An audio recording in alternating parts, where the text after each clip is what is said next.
अगर हम दुनिया के सबसे महंगे मसाले के बारे में बात करें तो वो है केसर, जिसे अगर चुटकी भर भी किसी चीज के अंदर डाल दिया जाए तो उसका स्वाद बदल जाता है। और जब बात केसर की हो तो सबसे पहले कश्मीरी केसर का नाम ज़हन में आता है, जिसे सोने से भी महंगे दामों में बेचा जाता है। जहां 1 किलो कश्मीरी केसर 3 लाख से 5 लाख के बीच में बिकता है। पर ऐसी क्या वजह है कि कश्मीरी केसर इतना महंगा बिकता है? क्यों लोग कश्मीरी केसर को पाने के लिए बेताब रहते हैं? और आखिर इसमें ऐसा क्या है कि लोग इसकी तस्करी तक करने के लिए मजबूर हो जाते हैं? दोस्तों, कश्मीर के 226 गांव के लगभग 16,000 लोग कश्मीरी केसर की खेती करते हैं। और ये केसर की क्वालिटी पर निर्भर करता है कि उसकी कीमत कितनी मिलेगी, क्योंकि दुनिया में सबसे बेहतर कश्मीर के केसर की क्वालिटी बताई जाती है। इसके अंदर पाई जाने वाली चीजें इतनी ज्यादा खास हैं कि इंसान उसे पाने के लिए कुछ भी करने के लिए तैयार हो जाता है।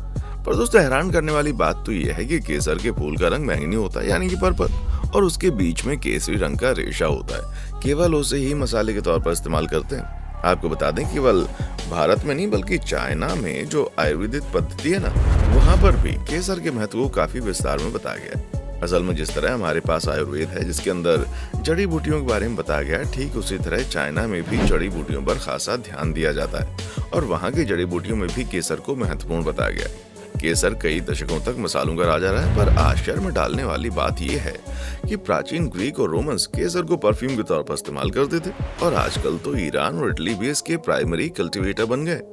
हर साल उगने वाले कुल केसर का 80% ईरान और स्पेन में पैदा होता है। बताया जाता है कि केसर की खेती 1st सेंचुरी BC से होती आ रही है। सेंट्रल एशिया के लोगों ने सबसे पहले केसर की खेती शुरू की। दोस्तों, केसर के पौधे का जो भाग उपयोगी होता है उसे स्टिग्माटा कहते हैं। हर फूल में केवल 3 स्टिग्माटा होते हैं, जो कि कुछ समय के लिए ही फूल में मौजूद रहते हैं। उसी दौरान इनको तोड़ा जाता है और इनको सुखा लिया जाता है। लगभग 75,000 फूलों से केवल 450 ग्राम केसर इकट्ठा होता है, और इसे केवल हाथों से ही तोड़कर इकट्ठा किया जाता है। इसीलिए इतना ज्यादा महंगा है, क्योंकि केसर की थोड़ी सी मात्रा के लिए भी बहुत ज्यादा मेहनत करनी पड़ती है। आपको बता दूं कि दुनिया भर में ऐसी बहुत सारी डिशेज हैं जो कि केसर के बिना अधूरी हैं, क्योंकि अगर उनमें केसर नहीं पड़ेगा तो अपना ओरिजिनल स्वाद नहीं दे पाएंगे। इसीलिए केसर की इतनी ज्यादा डिमांड रहती है। हम दूसरे देशों की तो क्या ही बात करें, हमारे खुद के देश में ही केसर का इतना ज्यादा महत्व है कि इसे जिस किसी मिठाई में डाल देते हैं उसकी कीमत बढ़ जाती है। और दोस्तों, केवल स्वाद के लिए नहीं बल्कि केसर को ड्राइंग एजेंट के तौर पर भी काफी ज्यादा इस्तेमाल किया जाता है, यानी कि इसे रंग भरने के लिए इस्तेमाल करते हैं। भारत में तो पूजा पाठ में भी केसर का इस्तेमाल जोर शोर से होता है। और अगर आप कश्मीर में रहते हैं या आप कभी कश्मीर गए हैं तो वहाँ की केसर वाली चाय के बारे में तो आपने सुना ही होगा। ये कश्मीर की ऐसी फेमस चाय है जिसके अंदर बादाम, केसर और शहद भी डाला जाता है। ये चाय डाइटिंग करने वाले लोगों के लिए बिल्कुल परफेक्ट है, जिससे मोटापा तो नहीं बढ़ता, उल्टा इस चाय के औषधि गुण इंसान को कई सारी बीमारियों से बचा लेते हैं। खास करके ठंड में तो ये चाय शरीर को गर्म रखने का काम करती है, जिसकी वजह से बीमारियां नहीं फैलती। पर क्या आपने कभी सोचा है कि दुनिया भर में केसर के इतने बड़े बड़े उत्पादक हैं, तो आखिर कश्मीर के केसर को इतना ज्यादा अहमियत क्यों दी जाती है? असल में दोस्तों, कश्मीरी केसर के अंदर पाइक्रोक्रोसिन नाम का एक एलिमेंट होता है जो केसर के न केवल रंग को बढ़ाता है बल्कि इसके अंदर मौजूद औषधि गुणों को भी बढ़ावा देता है। यहाँ ईरान के केसर में पाइक्रोक्रोसिन 6.82 होता है, तो वहीं कश्मीर के केसर में ये एलिमेंट होता है 8.72। ऊपर से कश्मीर में उगाए जाने वाले केसर में किसी भी प्रकार के केमिकल या पेस्टिसाइड की जरूरत नहीं पड़ती।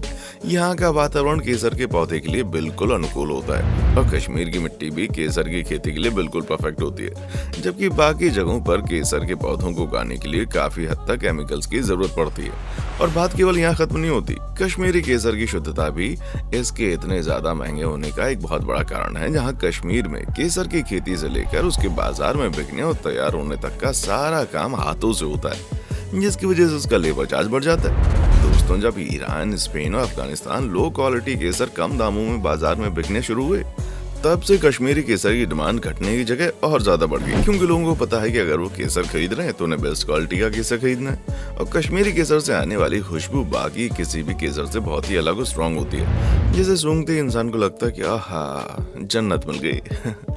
असली कश्मीरी केसर की पहचान उसके स्वाद से की जा सकती है, क्योंकि उसका स्वाद बिल्कुल कड़वा होता है। हाँ, आप इसे किसी दूसरे खाने की चीज में डालेंगे तो उसका स्वाद जरूर बढ़ जाएगा, क्योंकि कश्मीरी केसर में जो अरोमा होता है ना, उसकी सुगंध होती है, वो टेस्ट को कई गुना ज्यादा बढ़ा देती है। ऐसे में अगर आप किसी केसर को खाकर देखें तो उसका स्वाद मीठा लगे या फिर बकवास सा लगे, समझ जाइएगा वो असली नहीं बल्कि नकली केसर है। कुछ दुकानदार तो आपको ये कहते हुए मिल जाएंगे कि केसर का कोई स्वाद नहीं होता, पर दोस्तों ऐसा नहीं है।